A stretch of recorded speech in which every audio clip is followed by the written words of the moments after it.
యేసుక్రీస్తు ప్రభువారు యొర్దాను నదిలో నీటి బాప్తిసం తీసుకున్నారు. కాబట్టి మనం కూడా ఏం చేయాలి?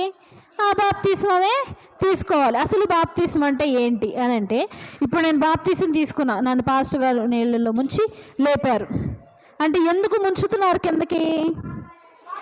నీ పాపాలన్నీ ఇక నుంచి ఇప్పటితో ఈ క్షణంతో ఏమైపోయినాయి? సమాధి చేయబడినాయి.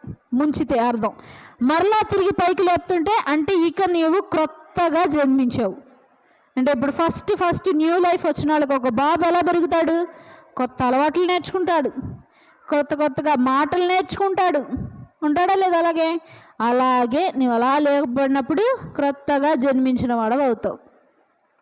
అర్థమవుతుందా? అంటే మీరేం చేయాలి? మీరు చేసే ప్రతిదీ దేవుడు లెక్కలోకి తీసుకుంటాడు. బాప్తీసం తీసుకోకముందు నువ్వు అబద్ధాలు చెప్పావనుకో, సరే పోనీ పిల్ల వదిలేద్దాం,